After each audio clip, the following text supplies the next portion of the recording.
Assalamualaikum warahmatullahi wabarakatuh. Perkenalkan, nama saya Fahriah dari kelas manajemen C semester 4. Tujuan saya dalam membuat video ini adalah untuk memenuhi tugas kuliah teori perpajakan dengan materi PPH final,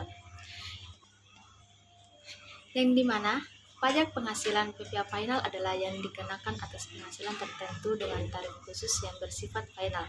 Artinya, pajak yang telah dibayar tidak dapat dikreditkan pajak terutang lainnya.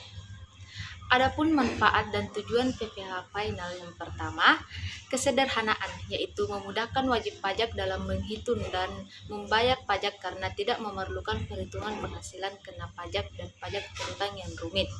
Yang kedua yaitu kepastian hukum, memberikan kepastian hukum bagi wajib pajak mengenai jumlah pajak yang harus dibayar. Yang ketiga yaitu peningkatan kepatuhan, yang dimana mendorong kepatuhan wajib pajak karena prosedur yang lebih sederhana dan tarif yang kompetitif. Ada beberapa objek yang termasuk dalam PPH final. Yang pertama, bunga deposito dan tabungan, yang dimana bunga yang diterima dari deposito dan tabungan di bank. Yang kedua, bunga obligasi, yaitu bunga yang diterima dari obligasi negara. Yang ketiga yaitu diskon pajak uang, yang dimana diskon yang diterima dari pasar uang. Yang keempat, hadiah undian, hadiah yang diterima dari undian. Yang kelima, transaksi saham dan sekuritasi lainnya, yaitu pendapatan dari transaksi saham dan sekuritas lainnya. Yang keenam yaitu pengalihan hak atas tanah dan atau bangunan, yaitu pendapatan dari pengalihan hak atas tanah atau bangunan. Yang ketujuh yaitu penghasilan dari pengalihan real estate dan sewa tanah atau bangunan.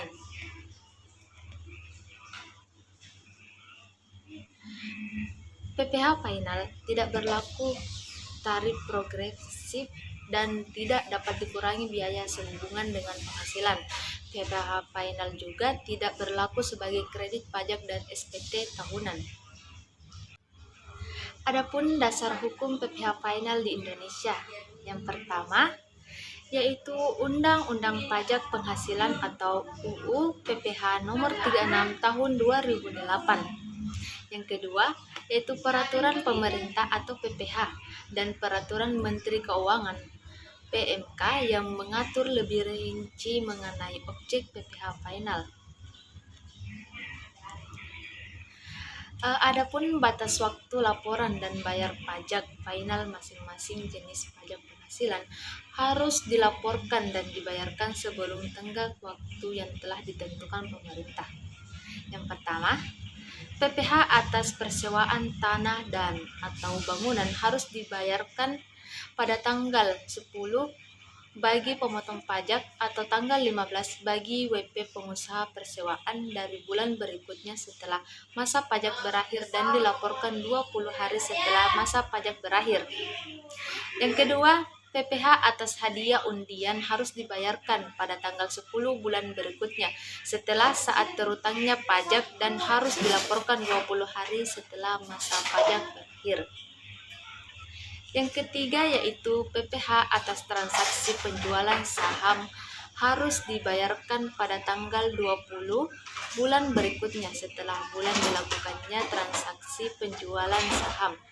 Sementara pelaporannya adalah tanggal 25 bulan berikutnya setelah bulan dilakukannya transaksi penjualan saham. Baik, itulah materi yang dapat saya sampaikan. Sekian dan terima kasih. Assalamualaikum warahmatullahi wabarakatuh.